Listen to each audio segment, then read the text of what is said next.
Oui, les gens qui refusent cela, ils savent bien qu'il y a plein d'écritures sur ça. Mais il fait exprès, je peux dire. Parce qu'il y a plein d'écritures qui parlent du Troisième Testament. Il y a plein d'écritures qui parlent que on va avoir la vie continue après le 7e âge de l'Église. Et lisons un peu Apocalypse chapitre 1 et verset 8. Je suis l'alpha et l'oméga, dit le Seigneur Dieu. Je suis alpha et oméga, dit le Seigneur Dieu. Celui qui est, qui était et qui vient, le Tout-Puissant. Celui qui est, Second Testament. Celui qui était, Premier Testament. Et celui qui vient, Troisième Testament. Tu vois? Donc, il y a plein des endroits dans la Bible qui révèlent qu'il y a une vie après le Second Testament. La raison pour laquelle les gens n'ont pas, ils ont les raisons d'ailleurs, mais c'est dans la Bible. Celui qui est, au temps du Second Testament, le livre d'Apocalypse a été écrit. Celui qui est, c'est la même personne qui était, Premier Testament, et c'est la même personne qui vient, Troisième Testament. Et dans le livre de Matthieu, chapitre 22, et à partir du verset numéro 25, juste pour vous lire encore, qu'on peut avoir quelque chose après le 7e âge de l'Église. Ça, c'est Jésus qui parle, c'est un parabole. Et il dit, « Or, il y avait parmi nous 7 frères. Le premier s'est marié et mourut. Et comme il n'avait pas d'enfant, il laissa sa femme à son frère. Et en fut de même du second, puis du troisième, jusqu'au 7e. Après eux tous, la femme mourut aussi. Jusqu'au 7e. Jusqu'au 7e âge de l'Église. Donc, Jésus parle de 7, c'est un parabole, de 7 messagers qui sont mariés à un testament. Et les 7 messagers ont fini sans produire le prochain mouvement et le testament était fini. Elle aussi était morte. Mais maintenant, écoutez, il ne s'arrête pas là. La femme aussi, et aussi, après eux tous, la femme mourut aussi. Verset 28. À la résurrection, duquel des 7 sera-t-elle donc la femme? Donc la femme, car tous l'ont eu. Donc ils croyaient que la résurrection, c'est de s'envoler quelque part. Et Jésus répond. Jésus leur répondit, vous êtes dans l'erreur parce que vous ne comprenez ni l'écriture ni la puissance de Dieu. Car à la résurrection, les hommes ne prendront point de femmes, ni les femmes de maris, mais ils seront comme les anges de Dieu dans le ciel. Je vous le dis, nous sommes dans la résurrection. Le temps de Paul, l'évangile c'était la puissance de la crucifixion. Et ça, le Second Testament. Puissance de la crucifixion, puissance de la croix, puissance de la souffrance de Jésus à la croix. Mais dans le Troisième Testament, ce n'est plus ça. On parle de la puissance de sa résurrection. puissant de son retour. C'est autre chose. C'est autre chose. Et ici, on ne se marie pas. On ne se marie pas pour dire je suis membre de telle église, je suis membre de telle église. On ne se marie pas ici. Ici, nous sommes tous comme les anges. Tu te souviens, là où Paul a dit, quand il viendra, nous serons comme lui. Tu vois? Nous sommes comme lui. Nous sommes des messagers, les anges, les porteurs d'évangile, les porteurs de messages. Vous voyez? Donc, s'il y a un événement, une vie, après le Second Testament, celui qui est Second Testament, celui qui était Premier Testament, celui qui vient. Donc, il y a quelque chose qui vient après le Second Testament. Après les 7 âges de l'Église, il y a un autre mouvement. Dans ce mouvement, on ne se marie pas. On ne s'attache pas à l'Église pour dire « Oh, je suis de Luther, je suis de Wesley, je suis... » Non. C'est-à-dire le caractère de l'âge que nous vivrons. C'est le caractère qui tourne le dos contre les âges de l'Église. Comme dit Donat Panin, ils disent que le caractère du message de Moïse, c'était la rébellion contre l'Égypte. Pour pouvoir avoir la liberté, il faut être rebelle contre l'Égypte. Et c'était la rébellion contre l'Égypte. Et le caractère du message ou du ministère de Jésus, c'était la rébellion contre Moïse. Rébellion contre Moïse. Pour pouvoir avoir la liberté, être libre de la loi, il faut être rebelle contre Moïse. Et le caractère de cet âge de notre ministère, c'est la rébellion contre l'Église. Rébellion contre l'Église. William Branham avait déjà dit ça auparavant. Il a dit que les âges de l'Église, c'est déjà terminé, c'est déjà fini, c'est du passé. Mais nous voulons toujours garder l'Église. Nous voulons toujours garder le message du premier âge, deuxième âge, septième âge de l'Église et tout ça. Ici, on ne se marie pas. On est un. Le message ici est différent. On n'est pas obligé de se marier à quelque chose. C'est le message de résurrection. Nous ne sommes pas dans le message de crucifixion. Nous sommes dans le message de résurrection. C'est là où nous sommes rentrés. Nous ne sommes pas dans ce moment-là où on dit tu dois forcément appartenir né de nouveau pour être islam, né de nouveau pour être chrétien, né de nouveau. Chaque religion vous demande il faut abandonner quelque chose. Abandonner ce qu'on t'a trouvé avec pour venir s'attacher à les nôtres. Nous ne sommes pas à ce moment de né de nouveau. Ce n'est pas le message de la croix.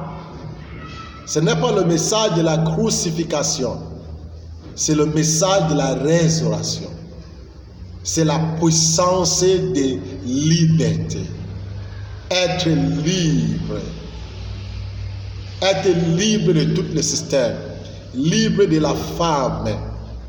Libre complètement parce que les âges de l'Église est terminé. C'est comme Samson. Samson avait les 7 chevelures. Bref, Samson a perdu ça pour une femme. C'est ce que nous voyons ici. Les 7 âges de l'Église, les 7 messagers ont pris la même femme. Samson a perdu les 7 chevelures pour une femme. Et ensuite, Samson a perdu ses yeux. Après les 7 âges de l'Église, nous aussi, on a perdu les yeux. Nos yeux, le messager majeur, William Marion Branham. En 1965, l'Église a perdu ses yeux. William Branham était mort en 1965. Voilà Samson.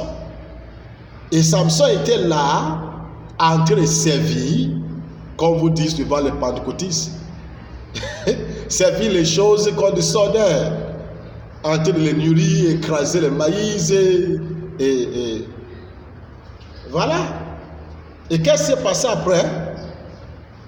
Un jour, Samson a senti que les chevaux poussent encore. Il n'a pas besoin d'attendre que ce soit 7 chevelus. Il n'a plus besoin de ça. Il sait seulement que les chevaux poussent. Et comment Samson a eu la victoire contre le Premier Testament et le Deuxième Testament? Oui, il y avait 2 testaments, 2 piliers. Il y avait 2 piliers. Samson posait les mains sur les 2 piliers, secouait ça. Et la maison était tombée. Tous les ennemis, catholiques, anglicans, islam, tout ça là, tous les systèmes ismes, toutes les religions politiques, nous avons vu ça tomber. Samson a utilisé les yeux d'un enfant, de young people, les yeux d'un enfant. Et attention, ce n'est pas vraiment les yeux de tous les enfants, c'est les yeux d'un enfant. Pour moi, cet enfant, c'est Donna Kinapane.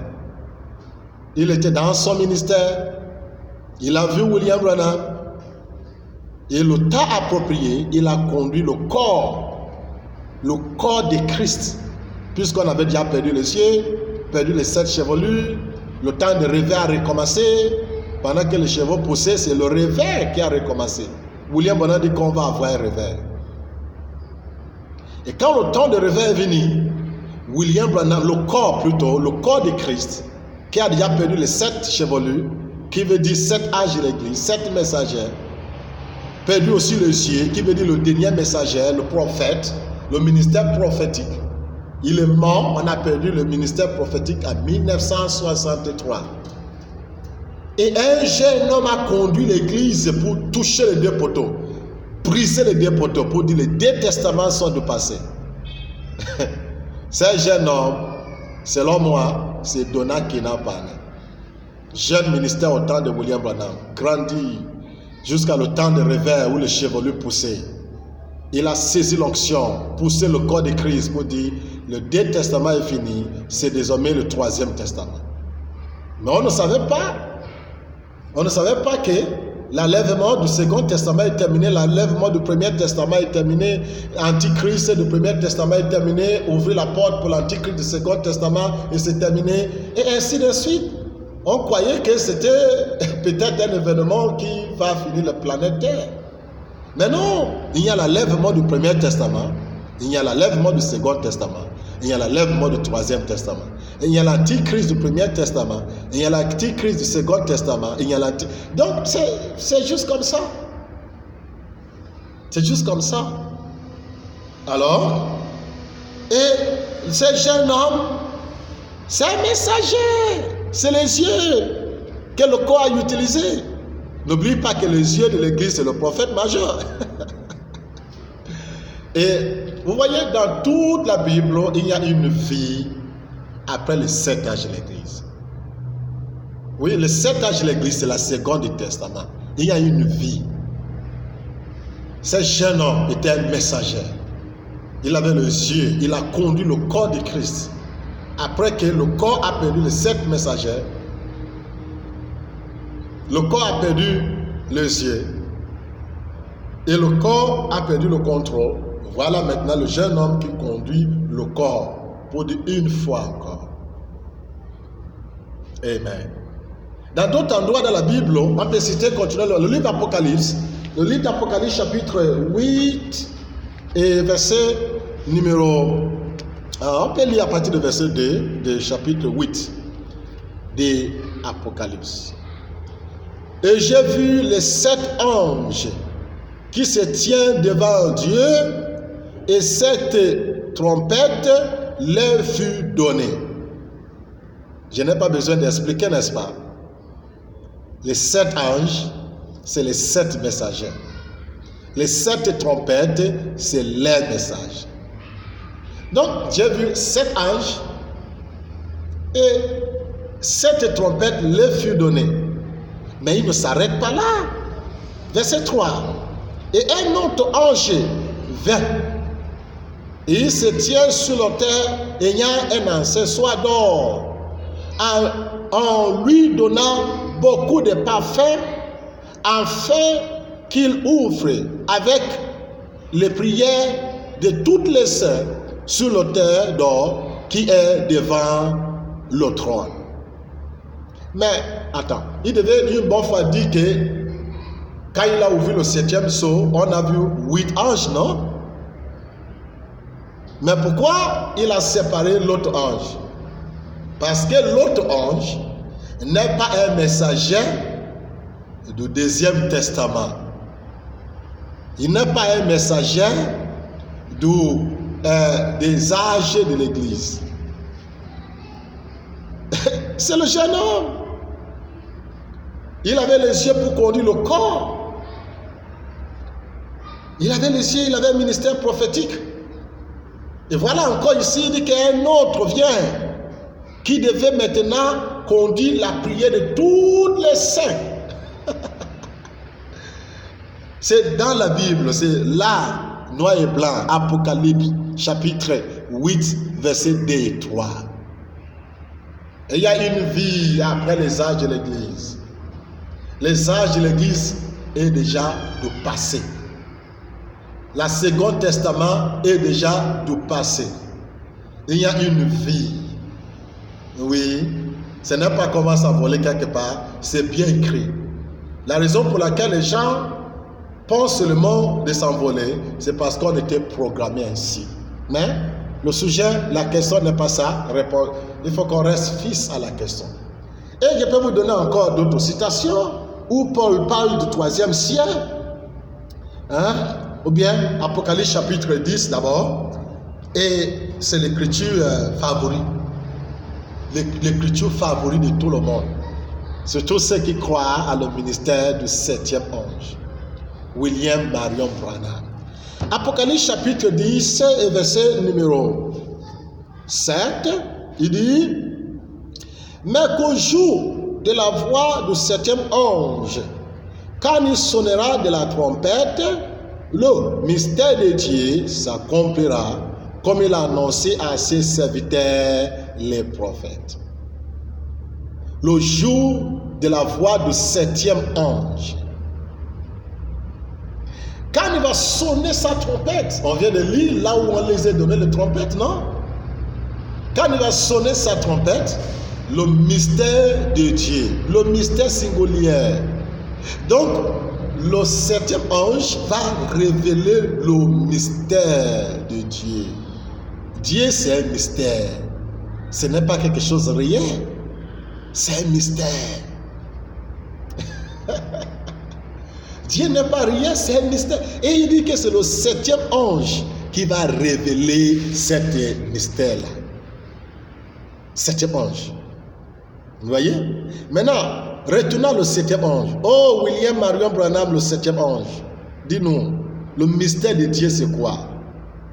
Ce mystère-là, que c'est toi, le 7e ange, qui doit révéler ça. Qu'est-ce que le mystère de Dieu? Et il a dit ceci: Christ est le mystère de Dieu révélé. Vous avez entendu ça? Christ, c'est le mystère de Dieu révélé. Oui, ok. Mais William Branham, Christ c'est qui? Il dit l'église c'est Christ, le peuple c'est Christ, le ouen. Donc Dieu c'est toi. Dieu c'est moi. Dieu c'est les hommes. C'est toi, Dieu. Christ, c'est le mystère de Dieu révélé. Et il ne s'arrête pas là. Et si vous avancez, le mystère de Dieu sera fini. Et la voix, verset 8, et la voix que j'avais entendue du ciel me parla de nouveau. Me parla de nouveau. Et il dit: va prendre le petit livre ouvert dans la main de l'ange qui se tient debout sur la terre et sur la mer et sur la terre. Je vous pose la question. Qui a conduit Samson pour toucher la mer et la terre? Les deux piliers. Le Premier Testament et le Second Testament. Qui avait ce ministère dans ses mains? À qui Samson, le corps de Christ, s'est dirigé quand il avait perdu ses 7 chevelures, perdu ses yeux? À qui? À qui celui qui a le ministère, le secret de la terre et la mer, le secret de les deux testaments, les deux piliers. À qui? C'est un ange. C'est un ange. Un ange veut dire un messager, un porteur d'un message. Donc il y a un messager après William Branham. Bon, je sais que beaucoup de gens n'avalent pas ça, même si tu le lis. Mais ce n'est pas grave, on est libre de croire. Aujourd'hui, on ne se marie pas. On ne se marie pas à une église. Je vais vous expliquer un jour pourquoi on ne se marie pas à une certaine croyance, certaine doctrine. Tu es libre, mais ça n'empêche pas l'Éternel de faire ce qu'il a programmé pour cette génération. Et il y a un homme, un ange, qui a déjà la terre et la mer sous ses pieds. C'est-à-dire domine, comme Samson qui domine les deux piliers.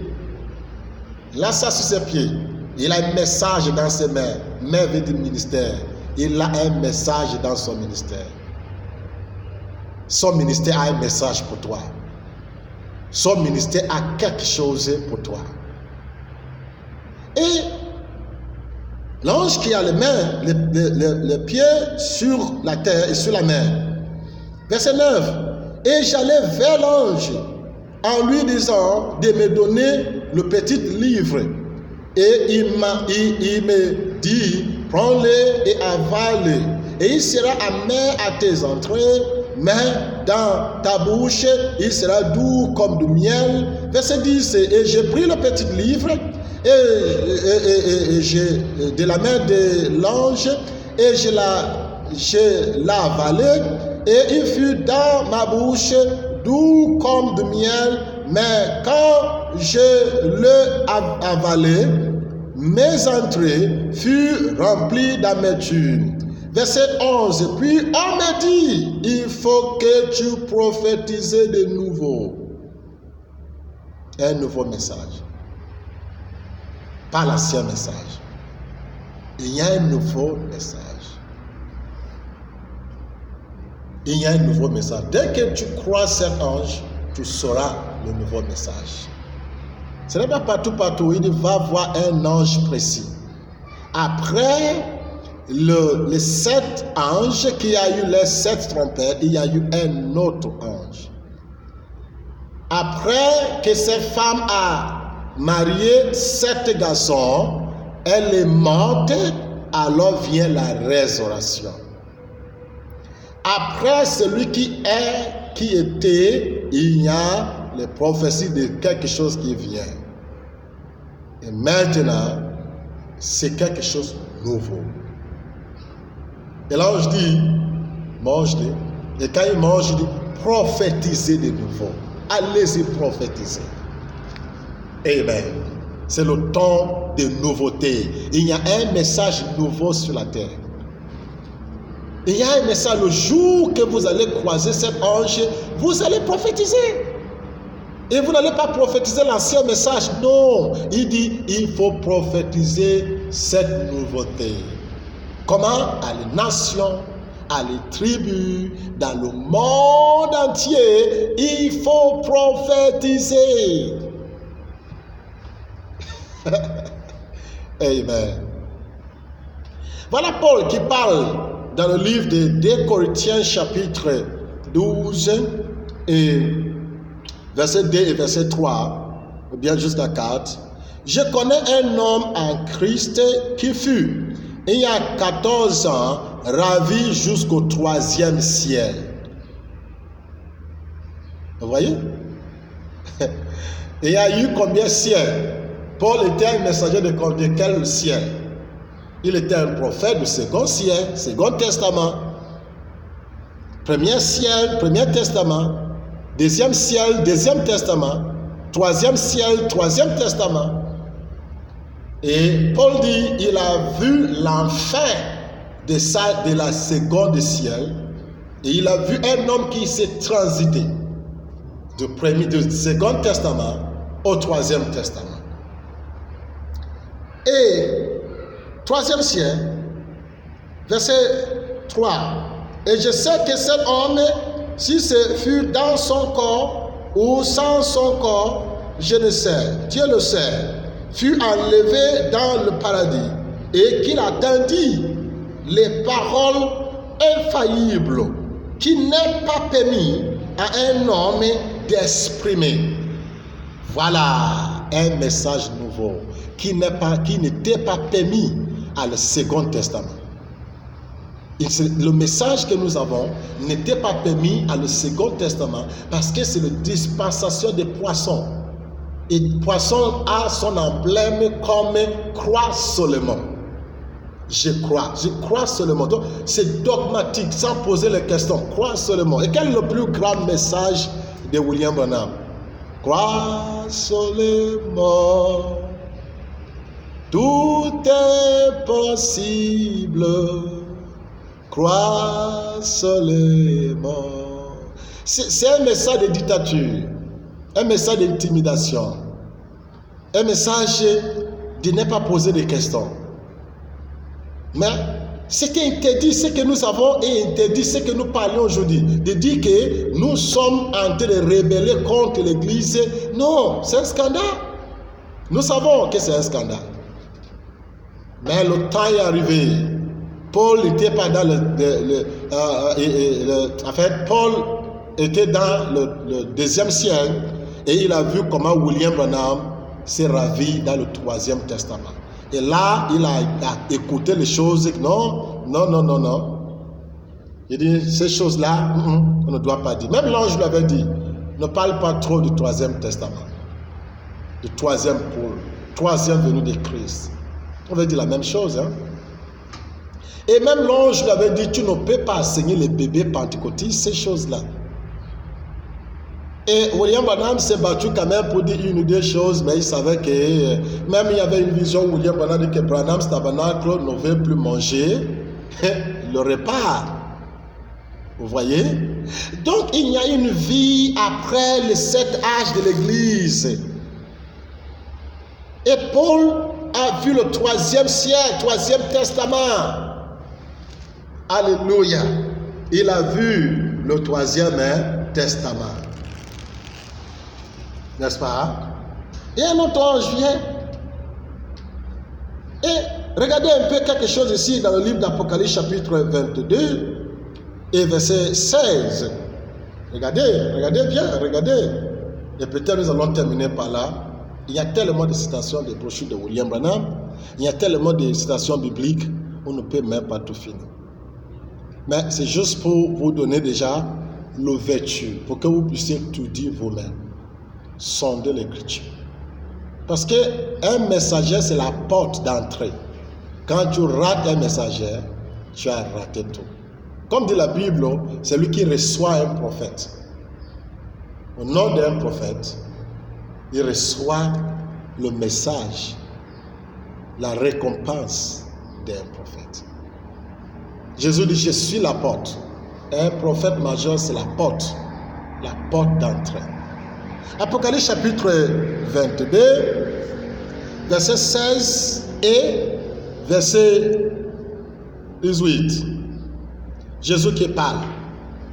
Moi Jésus,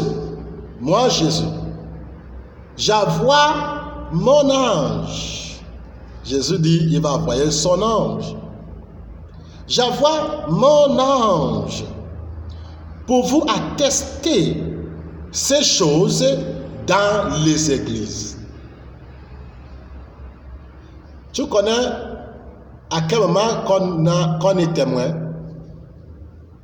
On est témoin quand la chose a déjà eu lieu devant nous. On a compris. On ne peut pas être témoin de quelque chose qui n'est pas encore arrivé. On est témoin de quelque chose qui a eu lieu, qui est du passé, et on est témoin. On dit, non, voilà. Et Jésus dit, j'envoie un ange. Après que les âges de l'Église auraient déjà terminé, après que l'événement promis pour le Second Testament serait déjà du passé, Jésus envoie un messager. Il envoie un ange pour témoigner, pour attester ces choses dans les églises. Je suis le rejeton et la postérité de David les trois brillants du matin. À ce moment-là, ils ne disent pas que je suis la lune. Non, la lune, c'est les âges de l'Église. C'est les trois brillants du matin. Qu'est-ce que William Branham a prêché à l'enfer de son ministère? Il a dit c'est le lever du soleil. Les âges de l'Église est fini. C'est un autre jour. C'est le lever du soleil. Les trois brillants du matin parlent maintenant de l'événement qui va se passer dans un autre jour. Pas de la lune. Les âges de l'Église sont symbolisés comme la lune.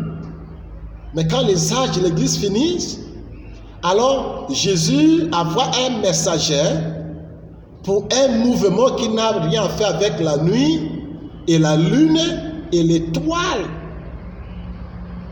Non, ça c'est le symbole de la nuit. Mais ils disent que non, cette étoile brillante, c'est le matin. C'est la journée. Il n'y a plus croire seulement. Il y a connaître. Tu dois connaître. Tu connais ce que tu vois. La compréhension claire. Et cet ange qu'il va voir va témoigner. Et verset numéro 18, je le déclare, je crois que c'est verset 20 plutôt, pas 18. Verset 20, il dit, celui qui atteste ces choses dit, oui, je viens bientôt. Amen. Viens, Seigneur Jésus. Celui qui atteste ces choses-là, il dit, oui, j'ai accepté, je viens bientôt. Mais si je vous dis que cette personne est sous la terre, vous allez dire que non, ce n'est pas possible, les anges sont les fantômes. Non, un ange veut dire un messager. C'est comme on a lu tout de suite à Apocalypse chapitre 10, il a dit ensuite va prophétiser de nouveau. Nous sommes tous devenus des messagers dès qu'on croit cette messagère.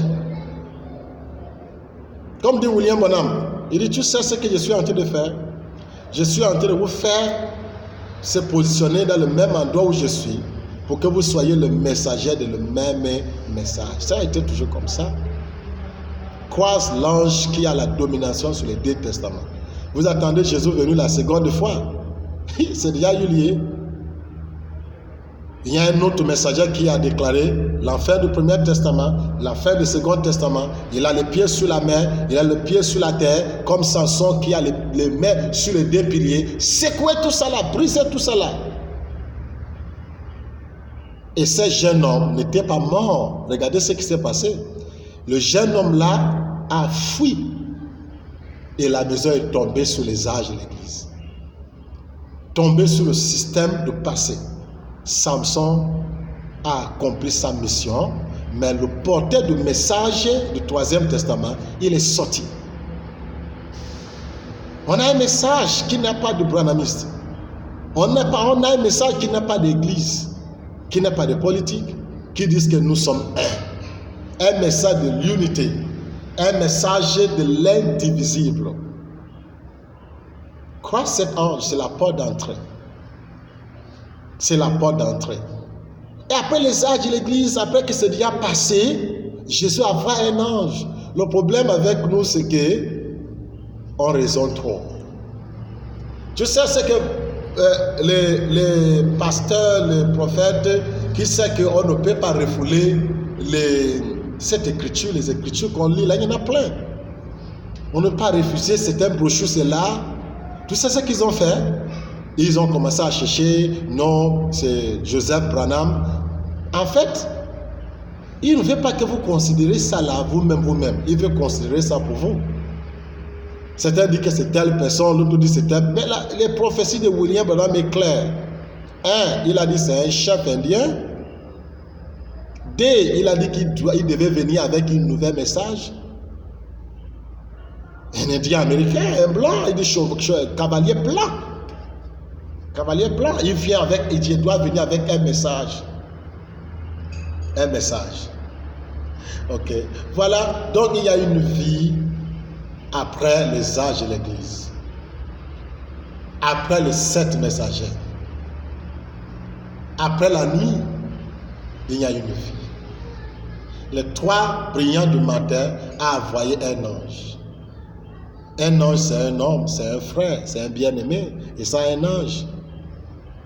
Donc, moi, personnellement, je suis né dans le mouvement Branhami, j'ai grandi là, je connais le message en anglais, j'ai écouté Branham en anglais, j'ai grandi avec ça.